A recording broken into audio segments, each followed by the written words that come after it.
Radio live news update brought to you by Josco jewellers ഷോറൂമുകളിൽ സ്വർണ്ണ വജ്രാഭരണങ്ങൾക്ക് ഓഫറുകളുടെയും സമ്മാനങ്ങളുടെയും വിരുന്നൊരുക്കി ജൂൺ 21 മുതൽ ഗ്രാൻഡ് NRI ഗോൾഡൻ ഫെസ്റ്റ്. നമസ്കാരം, ലൈവ് ന്യൂസ് അപ്ഡേറ്റിലേക്ക് സ്വാഗതം.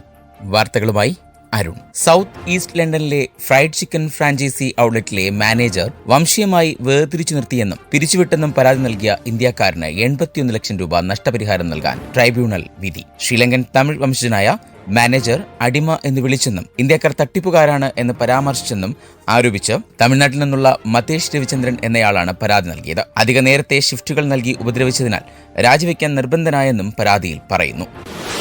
UK-യിൽ ബസ്സിൽ യാത്ര ചെയ്യുന്നതിനിടെ മലയാളി നഴ്സുമാർക്ക് നേരെ വംശീയാക്രമണം. പത്തനംതിട്ട, കൊല്ലം സ്വദേശികളായ 3 നഴ്സുമാർക്ക് നേരെയാണ് ആക്രമണം നടന്നത്. പത്തനംതിട്ട മാടപ്പള്ളിയിൽ ശോഭി, സഹപ്രവർത്തകരായ പത്തനംതിട്ട, കൊല്ലം ജില്ലയിലെ പുനലൂർ സ്വദേശികളായ സഹപ്രവർത്തകർ എന്നിവരുൾപ്പെടെ 3 പേർക്ക് നേരെയാണ് ആക്രമണമുണ്ടായത്. UK സമയം ഞായറാഴ്ച രാവിലെ 7:30 ഈ സംഭവം നടന്നത്. താമസ സ്ഥലമായ ക്രോയ്ഡോണിൽ നിന്നും ജോലിസ്ഥലത്തേക്ക് പോവുകയായിരുന്നു യുവതികൾ. പെട്ടെന്ന് ഇവർ കയറിയ ബസ്സിൽ തദ്ദേശീയയായ ഒരു സ്ത്രീ കത്തിയുമായെത്തി ആക്രമണം നടത്തുകയായിരുന്നു. ആക്രമണം തടയാൻ ശ്രമിച്ചപ്പോൾ നഴ്സുമാരിൽ ഒരാൾക്ക് വയറിന് ചവിട്ടേറ്റു. തുടർന്ന് കത്തിയുമായി മറ്റുള്ളവർക്ക് നേരെയും തിരിഞ്ഞു. ബസ്സിലുണ്ടായിരുന്ന തദ്ദേശീയരായ സഹയാത്രികരുടെ സംയോജിതമായ ഇടപെടൽ മൂലമാണ് കൂടുതൽ പരിക്കുകൾ ഏൽക്കാതെ രക്ഷപ്പെട്ടത്. പോലീസ് എത്തിയാണ് 3 പേരെയും ആശുപത്രിയിൽ എത്തിച്ചത്. ആക്രമണം നടക്കുന്ന സമയത്ത് സോബി നാട്ടിലുള്ള ഭർത്താവ് ജോൺ പോൾ മാത്യു മക്കളുമായി വീഡിയോ കോൾ ചെയ്യുകയായിരുന്നു. ആക്രമണം കണ്ട് കുട്ടികളും ഭർത്താവും പരിഭ്രാന്തരായി. പ്രാഥമിക ശുശ്രൂഷകൾക്ക് ശേഷം ആശുപത്രിയിൽ നിന്നും 3 പേരും താമസ സ്ഥലത്തേക്ക് മടങ്ങിയതായും പോലീസ് പറഞ്ഞു. പരാതിയിൽ അന്വേഷണം ആരംഭിച്ചതായും പോലീസ് കൂട്ടിച്ചേർത്തു.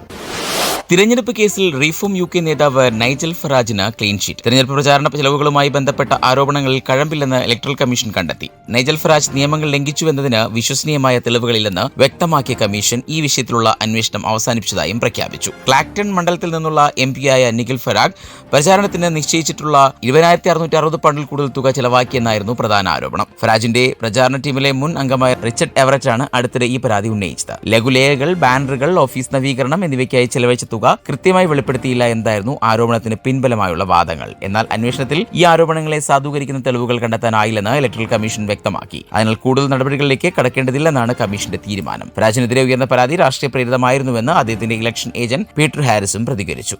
നേരത്തെ ഇതേ പരാതിയിൽ അന്വേഷണം നടത്താൻ കഴിയില്ലെന്ന് എസെക്സ് പോലീസ് വ്യക്തമാക്കിയിരുന്നു. തെരഞ്ഞെടുപ്പ് കഴിഞ്ഞ് 1 വർഷത്തിന് ശേഷമുള്ള പരാതിയായതിനാൽ നിയമപരമായി അന്വേഷണം സാധ്യമല്ല എന്നായിരുന്നു പോലീസിന്റെ നിലപാട്. 2024 ജൂലൈയിൽ നടന്ന തെരഞ്ഞെടുപ്പിൽ 8,000-ലധികം വോട്ടുകളുടെ ഭൂരിപക്ഷത്തിനാണ് അദ്ദേഹം ക്ലാക്ടണിൽ നിന്നും വിജയിച്ചത്.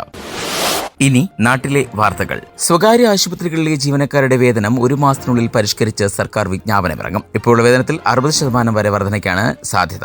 2013 ഏറ്റവും അവസാനമായി വേതനം പരിഷ്കരിച്ചത്. നിലവിലെ സാഹചര്യത്തിൽ ഇപ്പോഴുള്ള വേതനം പോരെന്നാണ് തൊഴിൽ വകുപ്പിന്റെ വിലയിരുത്തൽ. തൊഴിൽ വകുപ്പ് തയ്യാറാക്കിയ പുതിയ വേതന ശുപാർശ തൊഴിലാളി യൂണിയനുകൾ അംഗീകരിച്ചെങ്കിലും മാനേജ്മെന്റ് പ്രതിനിധികൾ പ്രതികൂല നിലപാട് സ്വീകരിക്കുകയായിരുന്നു. ഒരു ആശുപത്രിക്കും അധിക ബാധ്യതയുണ്ടാക്കുന്നതല്ല പുതിയ നിർദ്ദേശമെന്ന് മന്ത്രി പറഞ്ഞു. തൊഴിലാളികൾക്ക് മെച്ചപ്പെട്ട വേതനം ഉറപ്പാക്കേണ്ടത് സർക്കാരിന്റെ കടമയാണെന്നും ശിവൻകുട്ടി ചൂണ്ടിക്കാട്ടി. ശബരിമല സ്വർണ്ണക്കൊള്ള കേസിൽ അറസ്റ്റിലായ മുൻ ദേവസ്വം ബോർഡ് അംഗം N. വിജയകുമാറിന്റെ റിമാൻഡ് റിപ്പോർട്ട് പുറത്ത്. എല്ലാം പത്മകുമാർ പറഞ്ഞിട്ടാണ് ചെയ്തത്. പത്മകുമാറിനെ വിശ്വസിച്ച് വായിച്ചു പോലും നോക്കാതെയാണ് രേഖകൾ ഒപ്പിട്ടത്. മറ്റു കാര്യങ്ങളെക്കുറിച്ച് വിശദീകരിച്ചിരുന്നില്ല എന്നുമാണ് വിജയകുമാറിന്റെ മൊഴി. സമ്മർദ്ദം സഹിക്കാൻ വയ്യാതെ ജീവനൊടുക്കാൻ വരെ തോന്നി. ബന്ധുക്കൾ നിർബന്ധിച്ചതിനെ തുടർന്നാണ് കീഴടങ്ങാൻ തീരുമാനിച്ചതെന്നും വിജയകുമാർ പ്രത്യേക അന്വേഷണ സംഘത്തിന് മൊഴി നൽകി. ദേവസ്വം ബോർഡിന് ഗുരുതര വീഴ്ച പറ്റിയെന്നാണ് SIT കോടതിയിൽ വ്യക്തമാക്കിയത്. കേസിലെ മുഖ്യപ്രതി ഉണ്ണികൃഷ്ണൻ പോറ്റിയെ അതിർവിട്ട് സഹായിക്കാൻ ദേവസ്വം മാനുവൽ തിരുത്തിയതിൽ പത്മകുമാറിനും വിജയകുമാറിനും ശങ്കരദാസിനും പങ്കുണ്ടെന്നാണ് SITയുടെ കണ്ടെത്തൽ. മിനിറ്റ്സിലെ തിരുത്തൽ പത്മകുമാർ 2 പേരെയും അറിയിച്ചിരുന്നു. 3 അറിഞ്ഞുകൊണ്ടാണ് സ്വർണ്ണപ്പാളികൾ പോറ്റിക്ക് കൊടുത്തുവിട്ടത്. സാമ്പത്തിക ലാഭം ആഗ്രഹിച്ച് വിജയകുമാറും ശങ്കരദാസും പത്മകുമാറിനെ കൂട്ടുനിന്നുമാണ് SITയുടെ വെളിപ്പെടുത്തൽ. സിംബാബ്വേയെ തോൽപ്പിച്ച് ദക്ഷിണാഫ്രിക്ക African cup of nations 2025 knockout ഘട്ടത്തിലെത്തി. സിംബാബ്വേക്കെതിരെ ദക്ഷിണാഫ്രിക്ക 3-2 എന്ന സ്കോറിന് ആവേശകരമായ വിജയമാണ് കരസ്ഥമാക്കിയത്. നോക്കൌട്ട് ഘട്ടത്തിൽ സ്ഥാനമുറപ്പിക്കുകയായിരുന്നു. ഈ വിജയത്തോടെ ഈജിപ്തിന് പിന്നിൽ 6 പോയിന്റുമായി ദക്ഷിണാഫ്രിക്ക ഗ്രൂപ്പിൽ 2ാം സ്ഥാനത്തെത്തി പ്രീ ക്വാർട്ടറിലേക്ക് മുന്നേറി. അവസാന നിമിഷങ്ങൾ വരെ മത്സരം പിരിമുറുക്കത്തിലായിരുന്നു. ഓസ്റ്റിൻ അപ്പോളിസ് മത്സരത്തിന്റെ അവസാനത്തിൽ വിജയ പെനാൽറ്റി നേടി. ഇരു ടീമുകളും ആക്രമണാത്മകമായി കളിക്കുകയും മത്സരത്തിലുടനീളം ഒപ്പത്തിനൊപ്പം നിൽക്കുകയും ചെയ്തു. സെപ്പാങ് മൊറാമിയിലൂടെ ദക്ഷിണാഫ്രിക്ക സ്കോറിംഗ് ആരംഭിച്ചു. എന്നാൽ താമസിയാതെ തവാണ്ട മസ്വാൻ ഹൈസയുടെ ഒരു ഗോളിലൂടെ സിംബാബ്വെ സമനിലയിലായി. 121.52 ഇന്ത്യൻ രൂപയാണ് ഇന്നത്തെ പൗണ്ട് വിനിമയ നിരക്ക്. ഇതോടെ ഇന്നത്തെ വാർത്താ ബുള്ളറ്റിൻ പൂർണ്ണമാകുന്നു. അടുത്ത ബുള്ളറ്റിനുമായി വരും മണിക്കൂറുകൾ കേട്ടുമുട്ടാം. നന്ദി, നമസ്കാരം. കൂടുതൽ വാർത്തകൾക്കും വിശേഷങ്ങൾക്കുമായി റേഡിയോ ലൈവ് ആപ്പ് ഡൗൺലോഡ് ചെയ്യൂ. പ്ലേ സ്റ്റോറിൽ നിന്നും ആപ്പ് സ്റ്റോറിൽ നിന്നും.